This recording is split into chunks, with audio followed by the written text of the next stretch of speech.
Spencer, there's something I don't understand about internet culture right now. Yeah, hit me.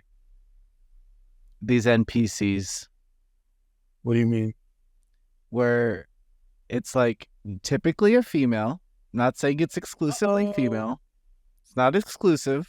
Typically a female, but they'll get on live stream TikTok, and people will do things, and then they'll react in an NPC manner, like, yeah, those freak me out, dude. Where they're like, blah, blah, blah, blah, blah. yeah, pop, pop, pop. That's scary shit. Dude, freak me out. I'm 34 years old, Spencer. I try to be hip, dude. I got a TikTok, dude. I played Baldur's Gate 3. You know, like I'm here.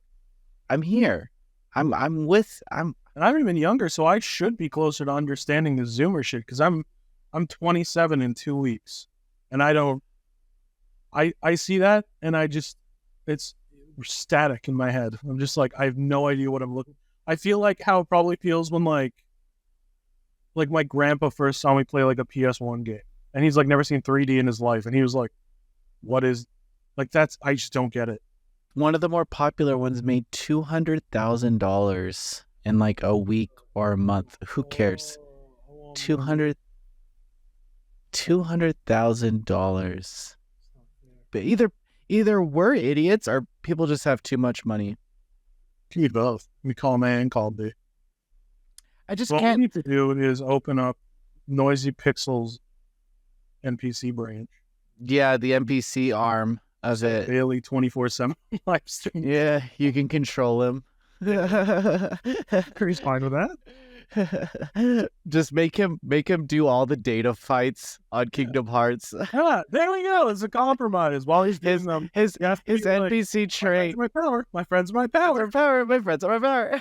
Sora, Donald, Goofy. Somebody come quick. Somebody come quick. Oh, yeah. So, dear listeners, if you know anything about this NPC life, please. Brian, I'm looking at you. I know you're dialed in. You guys are millionaires, and instead of going to NPCs, you want to give it to me out. Then yeah, go ahead. Funny enough, I won't say anything. With that, I'll do the pop thing. Pop it open, a liquid death. I have water.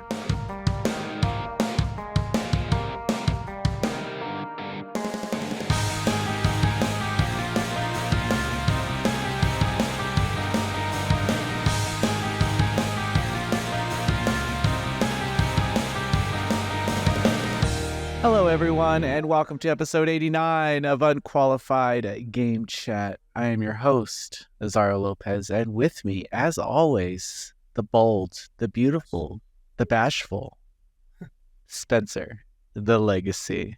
Hello, everybody. How's it going? I'm leaving them room to answer. Yeah, I was waiting for them. They didn't show up. So, it's definitely like a Blue's Clues talk and respond. Hey, kids, are you excited for Unqualified Game Chat 89? Me too. If anybody out there said yes verbally, please tell me. I'm not making fun of you. That'd be really cool and funny. Tell me. I always, 10 years ago, before I started writing in video games, I used to listen to a lot of small podcasts, small gaming podcasts. I listened. Operation Rainfall had a podcast that I listened to. I think Absolute PlayStation, or I don't know if they're around anymore, but there's PlayStation Nation, I think they were called. I don't know. Really bad. They have that era. It was just video game or game name PlayStation, yeah, Nintendo, whatever, and then Nation, World, Planet. Nintendo I had KingdomHeartsWorld.net, so I'm the. That was you. That was you.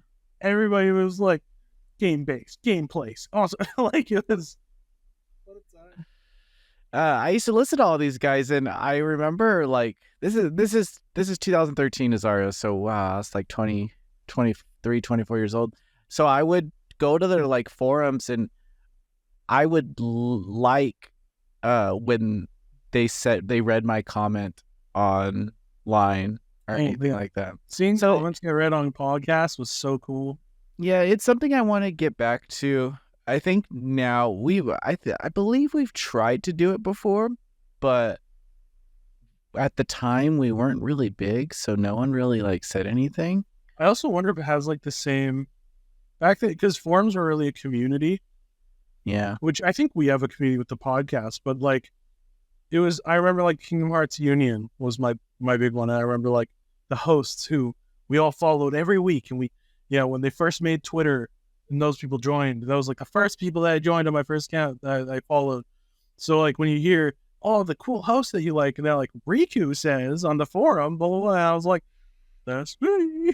Like, I don't know if that feeling still exists. Let us know in the comments if that feeling still exists. I don't have too much time. I don't have too much time to listen to podcasts anymore, which sucks. I don't have a commute. I work from home now. It's like that's what I also rode a bike for probably till I was 28, 27. I had a bike. No, it's better. I feel like it was easier for me because in the car I just listen to music. But I don't know. It's just different. So I always liked when people read my names and stuff on a podcast.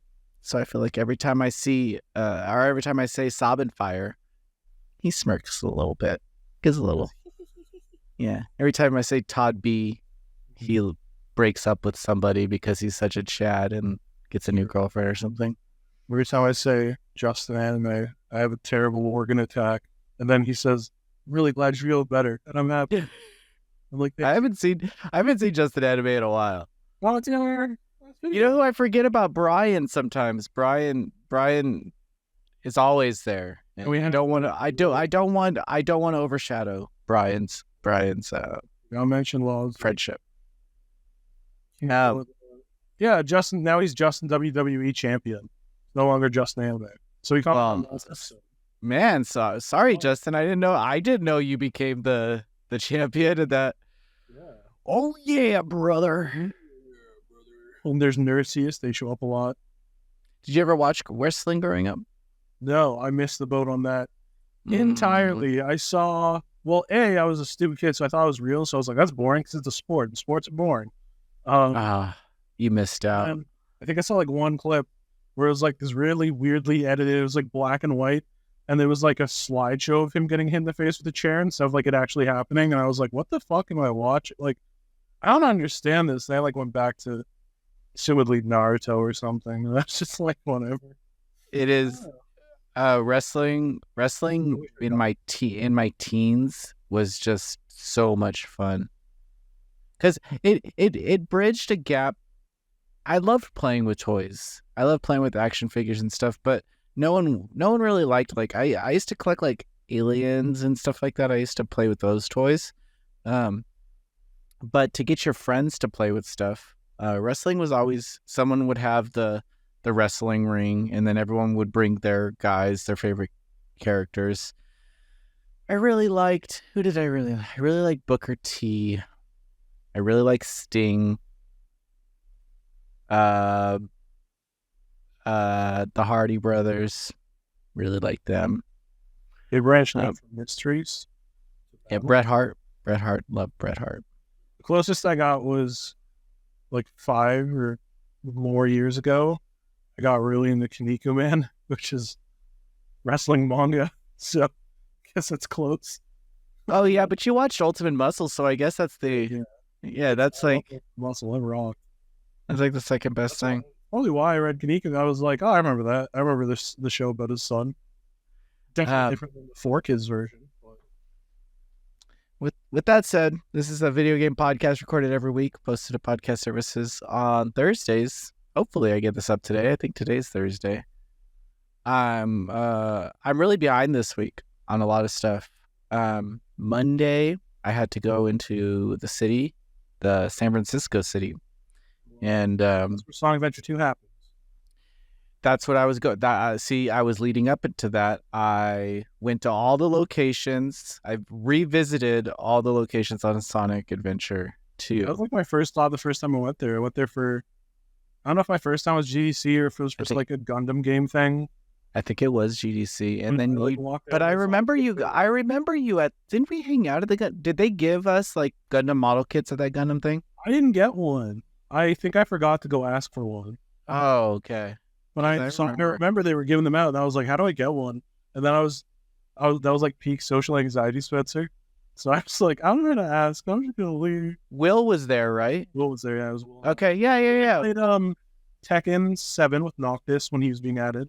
Oh, I played yeah. a mobile Fatal, the Sword Art Online, Fatal Bullet, Naruto. But it was right when Dragon Ball FighterZ came out because I was like, I can't wait to get to play Dragon Ball FighterZ early. But then I got the review code 2 days before I left, and I was like, I'm gonna stop playing Dragon Ball FighterZ to go play Dragon Ball FighterZ early.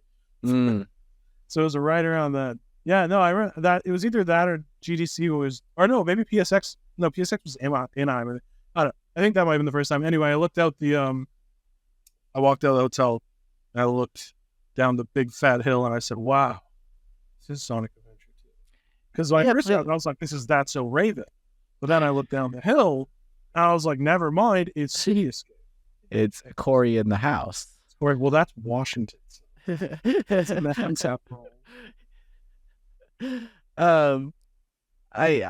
I do remember now. PlayStation used to have actual conventions. Yeah. How much? They had two or three. They did for a bit. I think I only went to. It was like probably 2018 or 19 because they had Shadow of the Colossus remake. They had Days Gone. They had. I think the cool thing about that event is they tied it in with the Street Fighter Championship. Yeah, and then when I went to the Marvel vs. Capcom. Oh yeah, they did. They did show that. Like an Uncharted voice panel and yeah, a bunch of there was the PlayStation trophy cards that you could collect at each booth. And 4 cardboard thing that was cool. That was a lot of fun, and that was when Detroit Become Human was coming out. It wasn't out yet. They had him walking around. Yeah, it was definitely the last one was cool, but it was definitely a strange event because like the setup was very maze-like, so I was lost all the time. Like I had no idea where I was in relation to something else. Just a huge Dreams booth and then like 2 indie booths right next to it. Just everything was like randomly placed and scattered. Yeah, well, I think I had a vlog about it. It might be out there somewhere. Because I remember I tried to do the coin thing from the Detroit trailer. Oh, yeah. And, I don't know. That was funny. I remember it's good times. You know, they just like randomly there's just like these 2 booths in the corner, like way in the corner, and it was like some troopers redux or some for Days Gone they had all the freakers like hanging upside down in like this one corner, so it was like indie games, and it was like this corner with all these like fairly realistic looking like corpses. I was like, oh, look at all these dead bodies, this is cool. I think conventions have become a little more streamlined now. We have our PAX.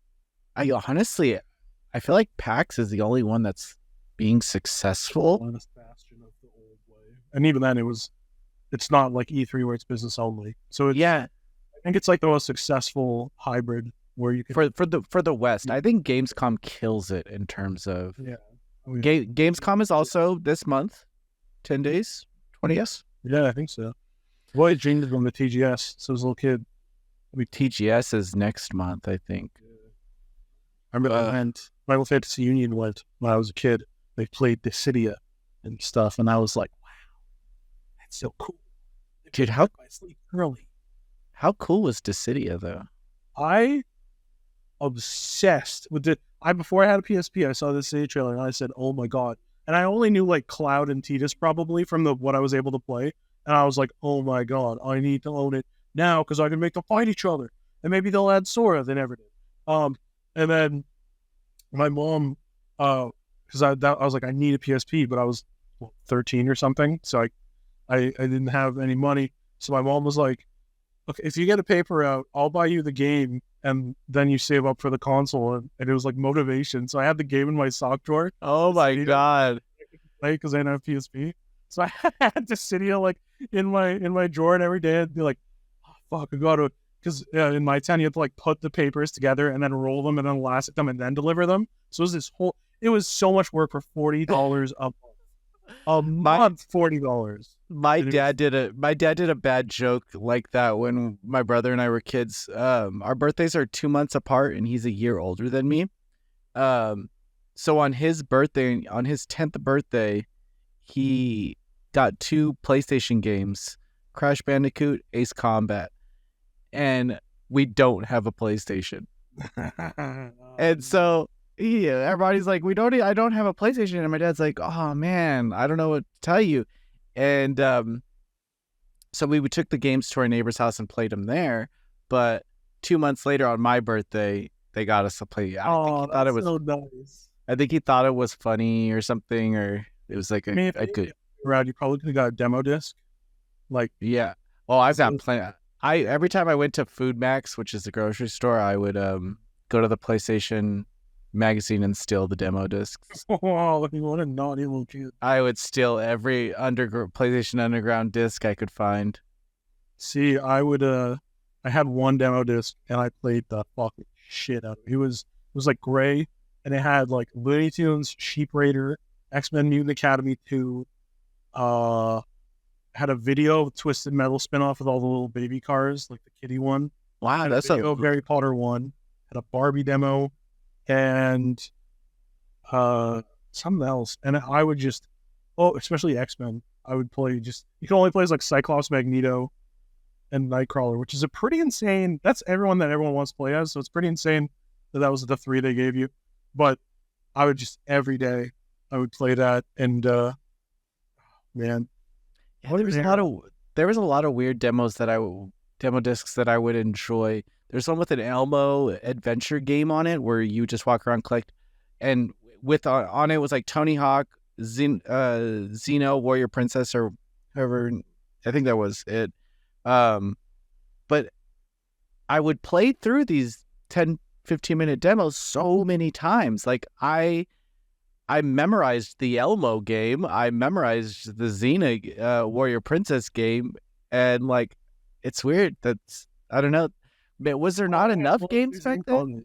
Damn, it had Monsters Inc. on it. Yeah, something about demos that was just like, it was just you. Now it's like with online, you can just download demos. It's not big. Even then, around the PS3 era, it was still really cool to get demos. But like, it was just gaming wasn't huge, so like not everyone had a PlayStation, so it wasn't like you couldn't like go to your uncle's and play different games there. In my experience, so it was like a demo disc. You typically got it for free with something else like pizza or fucking, I don't know, whatever, cereal. And then it would let you try a bunch of things. Then you could expand your horizons because a fighting game where you play a shooter and you've never played those, and you're like, I like this. And B, it was typically just enough that it was satisfying enough that if you couldn't afford the game, you could just play the demo over and over and be like, wow, it's just like playing the game. I heard that with the Monsters Inc. game for some reason. I was like, man, this is fine. This is enough. This is cool. The game that I played the demo of and I automatically very quickly bought was A Bug's Life on PlayStation. Don't knock it because it is a really good game. I remember that one. It's a really good game, and I like for a movie tie-in game. A Bug's Life on PlayStation is a great adventure game. It was Traveler's Tales back in before Lego games. They did. Did they? Oh, they developed that. Blast. They did Bug's Life. They did because they had the weird logo with like the fox kind of guy. Yeah, kind of like have a little. Yeah, the homeless, the hobo, like the hobos, hobo stuff, tag on it.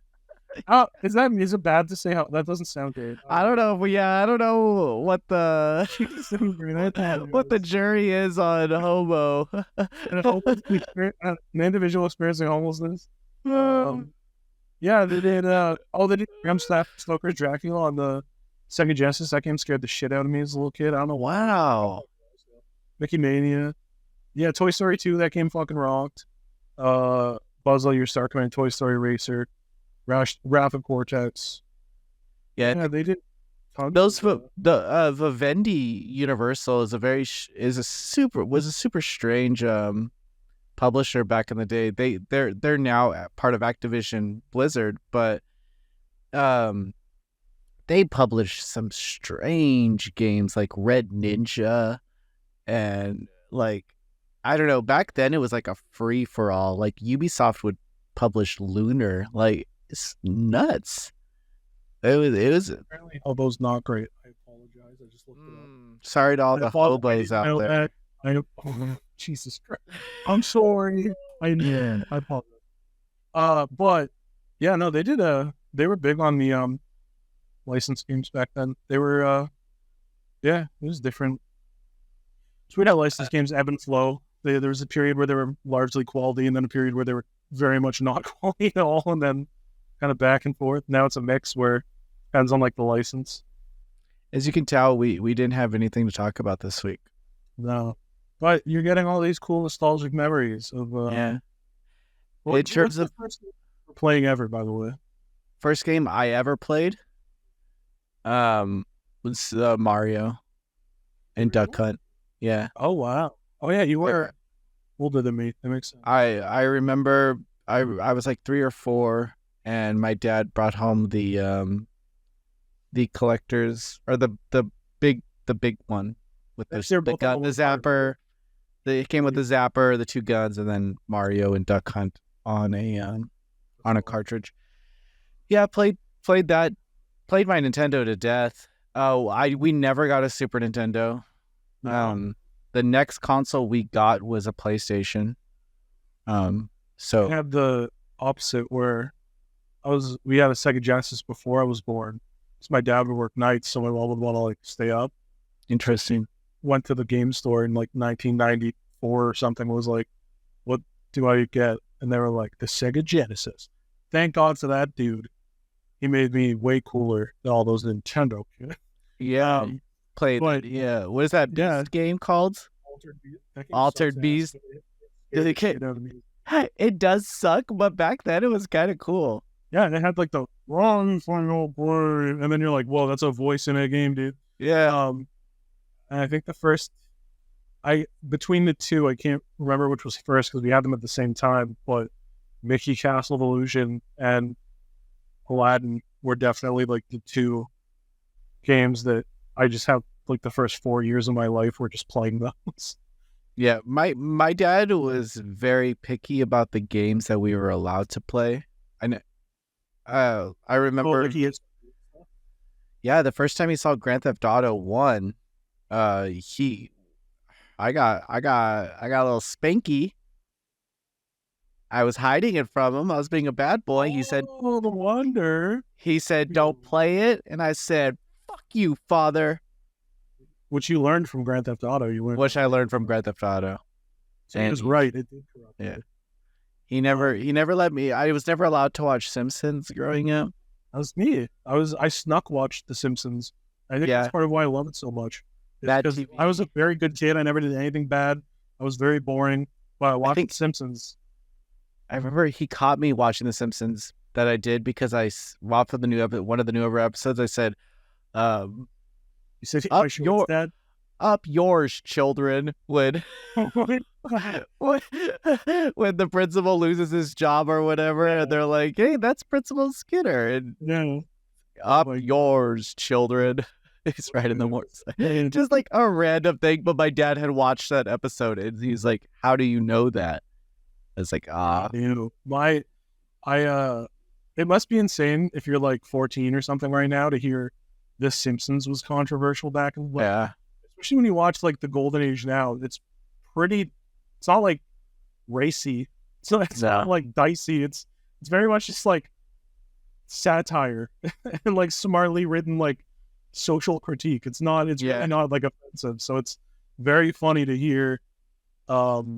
It's probably very funny to hear that as a young person, but back then kids got suspended for wearing Bart Simpson shirts. There was It was crazy. I went to public school, but it was like a Catholic themed. So I was wearing uniforms until I was in middle school, and then I was like, oh, I can wear whatever I want, but I didn't know what was cool, so I wore like these Gundam shirts that I found at like Burlington Coat Factory. They had these rad. They had these like random rad Gundam shirts, and I was like, whoa, they got. So I wore those to school. Boom, got beat up real quick. And so where we didn't wear uniforms as kids, but then you did as teenagers. So it's interesting to hear that.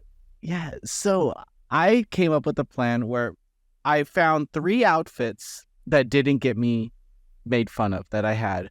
But I had a lot of like nerdy clothes because I thought that those would be accepted after I could wear uniforms. And so what I would do is my dad would drop me off at middle school, and I would run straight to the bathroom, and I would change into one of the 3 stuff, but I couldn't tell my dad that because he would get mad that I was just wearing the same 3 things every day. And I don't know if anyone ever noticed because there was a jacket that I would have to wear too because it was cold, and I would put the jacket in my bag, but the jacket was so big and puffy that it was the only thing that fit in my backpack. So I would hold all my binders and stuff in my my backpack was just super light with like backpacks and pants in it. I was pretty bad. I tried so hard to be cool, and it rarely worked. That's the mistake. I never tried, and that had its own issues. Boy, you know, I was never unsure of who I was.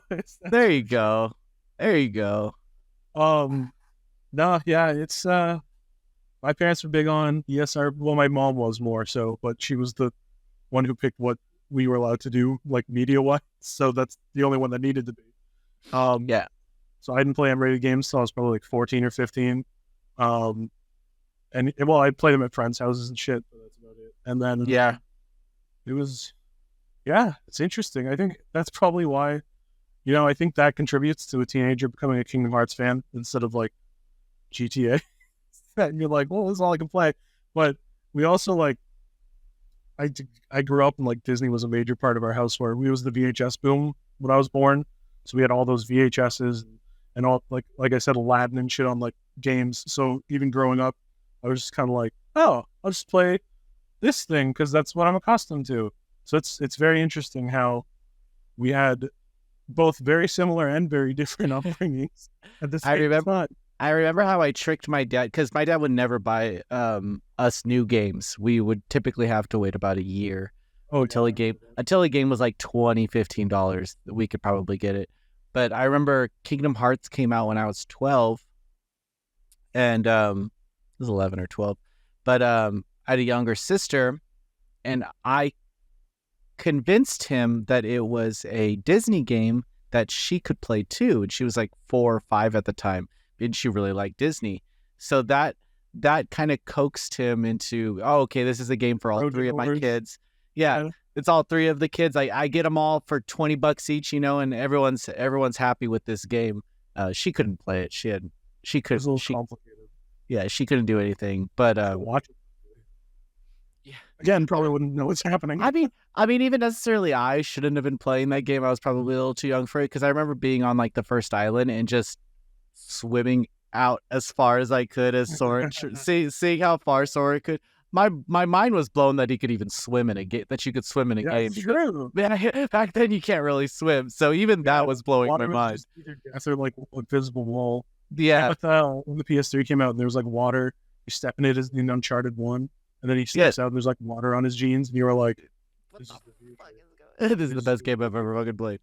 Yeah, that was like a talking point on one of the Grand Theft Autos is when you could actually swim in the water in like San Andreas. Everyone's like, "Whoa!" Even up to like Assassin's Creed 1, swimming wasn't guaranteed because now when you jumped in the water, you just fucking died.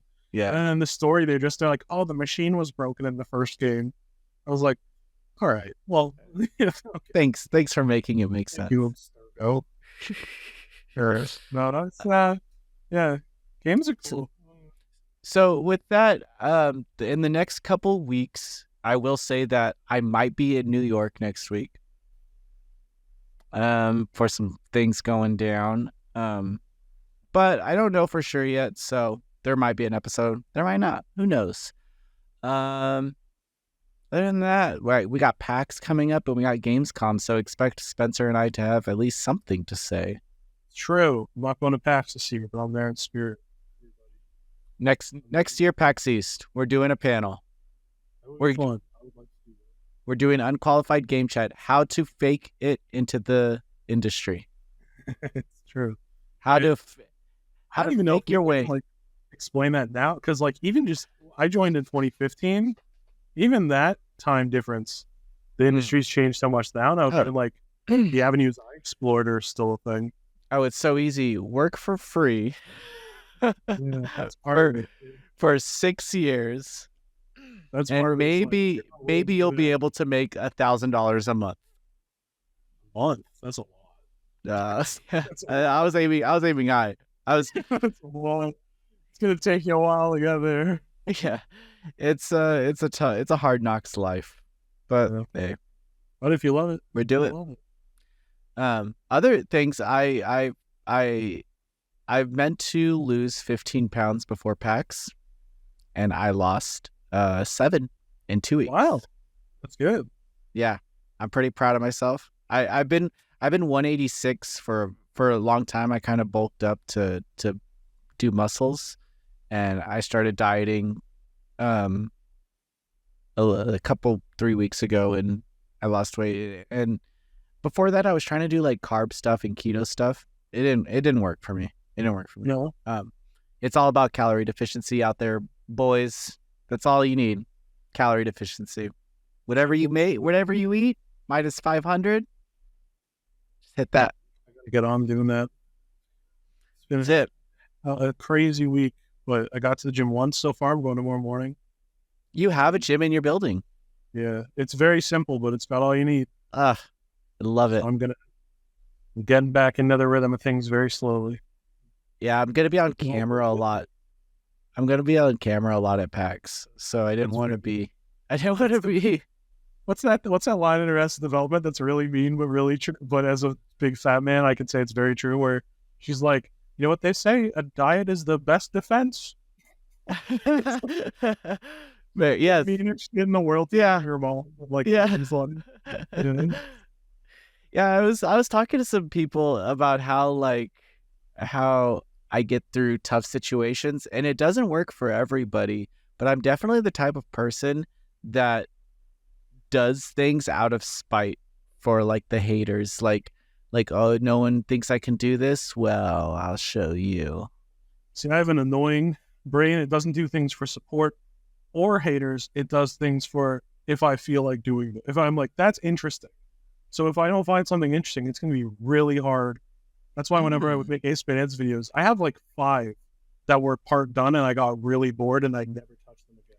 Oh, there's a video I want to make on like these Gundam games that I have that no one ever talks about, but like, it's going to come a day where I just do it all in one day, and I could have done it. I could have done it like weeks, months ago, and I just do it all in one day because something comes over me that's like, it's tough having the strike while the iron's hot brain. But oh yeah, work hard, you work fast, and you go crazy on it, and then if you don't finish in time, you're like, oh, I'm kind of over that now. And it's forever. Yeah. Well, on that, maybe we'll see you next week, everybody. Maybe. And if not, see you probably the week after. Yeah. It's not over. It's not over. We're still friends. We're still alive. Busy. Well, have a good week, everybody. We'll talk to you soon. Thanks for listening. Bye-bye.